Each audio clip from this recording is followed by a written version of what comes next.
Hello everyone, welcome back to Legal Roadmap by Nimra Sayani, and today we are going to navigate through Mumbai University's Jurisprudence Exam.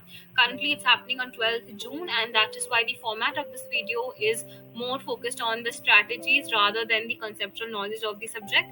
So by the time you see this video, probably there are even less days remaining for your exams. So let us quickly start with this lecture, and what we are going to see is firstly the brief overview of the syllabus and paper pattern. Okay, so then we are going to move ahead with the most important question, where to start, which I assume and hope would not be a question in your mind by the time you see this video, because it's going to be too late by then. How to utilize past year papers, and lastly length of answers and time allocation during exams, right? So let us quickly see the syllabus. It says Introduction, School of Jurisprudence, Purpose of Law, Sources of Law, Legal Rights and Concept. So according to me, the modules from 4 to 10 is something which you should focus upon, because these are the topics from which majority of past year questions have been asked. So persons, nature of personality, all of those things, possession, ownership, title, property. This is your syllabus, and recommended readings would be your existing books. Do not go ahead and buy new books at the last moment. Do not refer to a guide just because your friend is referring. So stick to the books you have been referring during your semester or the past month, whenever you have started with the subject. Okay, if you ask me for a recommendation, Paranjape is one of the textbook which I had referred during my preparation. Again, the revised syllabus is easy to understand and more relevant in terms of questions and topics covered in past year papers. Why I'm saying this is because if you see the revised syllabus, which is applicable for the academic year 2022 to 2023, the syllabus is not changed for jurisprudence, but it is a much more relevant syllabus given compared to, the old syllabus, because it is more relevant from the past paper point of view, because whatever subtopics they have given in that syllabus, they have been asked in the form of questions in the past year. And that is why you can go through the syllabus specifically for the schools of jurisprudence, the theories, because they have mentioned everything in a very precise manner, and what all important things are to be covered from that particular school, what all jurists you should refer to, what all theories you should study is also given in a better format. Obviously use it as a point of reference. Don't just completely omit your old syllabus, because that is the one which will be followed for your batch at least, right? So that is one thing. The paper pattern which we are discussing over here is for the 60-40 system. So obviously we know that we have to attempt two of each of the three Roman numbers for long answers, short notes and situationals, but for two sentences it is 6 out of 10. So let us start with the question, where to begin. First of all, you would need your textbook and guide which you have been using. Again, I focus on the terms have been using. Do not go ahead and refer a new textbook. It would be very confusing, and it would take away most of your time in just figuring out the book rather than, sort of studying. So past 5-year question papers is your reference point. Include your KT papers, because there is literally no difference from a KT and a regular paper. All the format, questions and everything is very similar to a regular paper. So when we say 5-year question papers, it's not 5 papers, it is 10 papers, because there will also be 5 KT papers.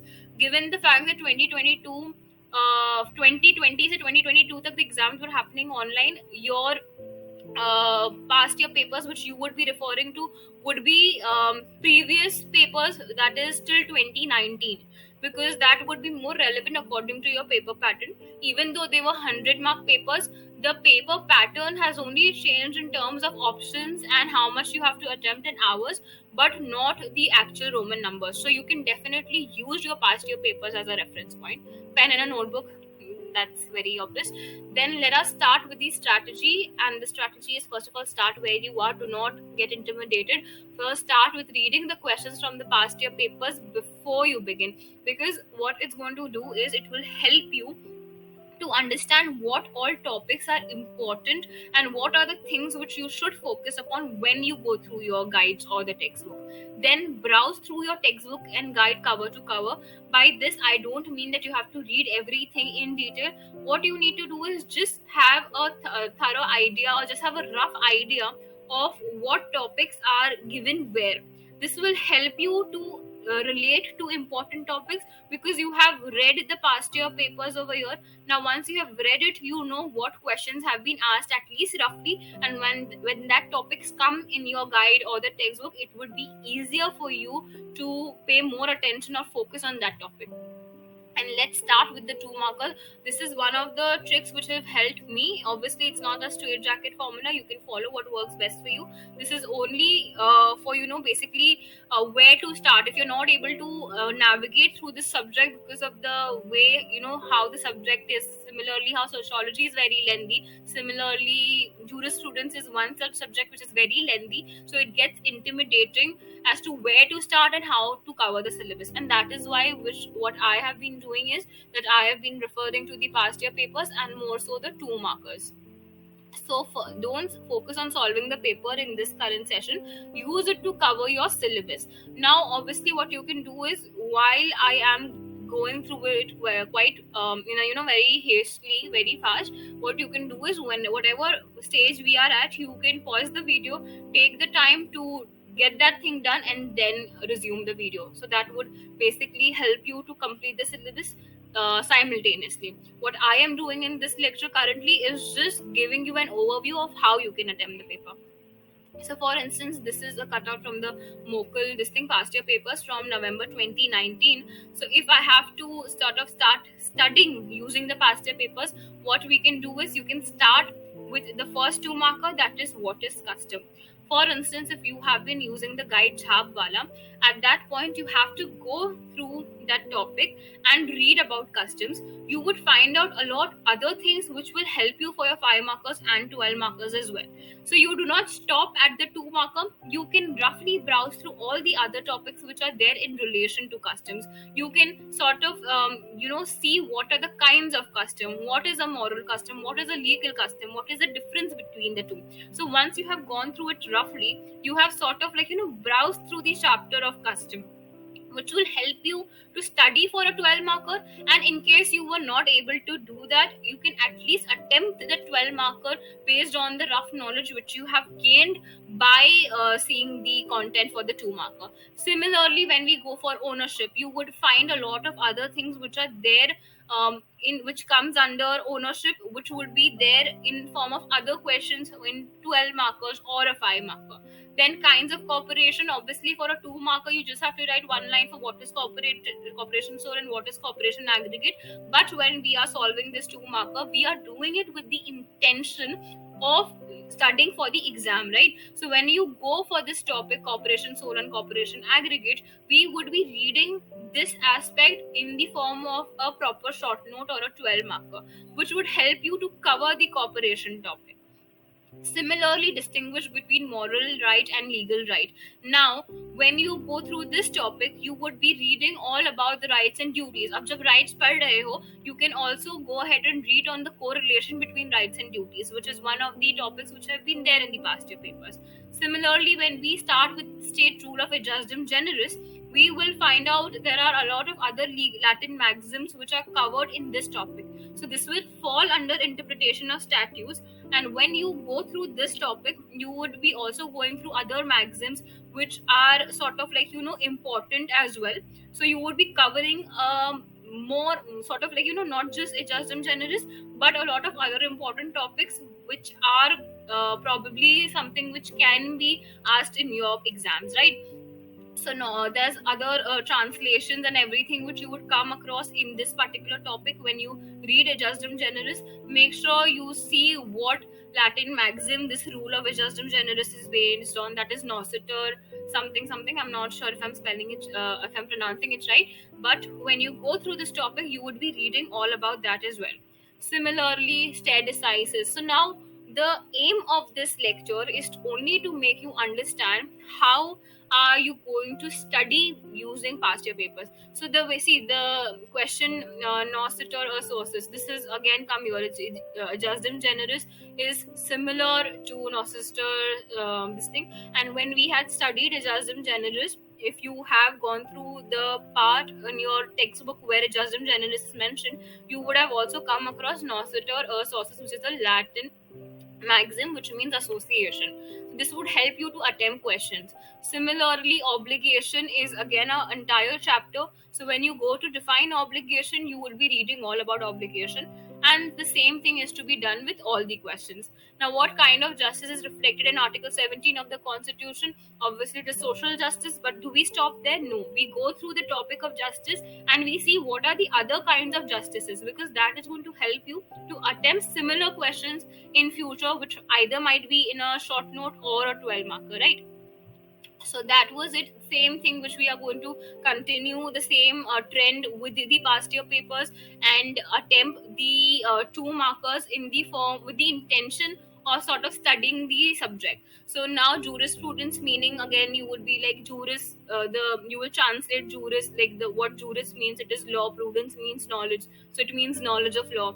Then you can sort of give a definition of one of the jurists for jurisprudence, and when you read that you can go through the introduction topic a bit, so that will also stay in your head.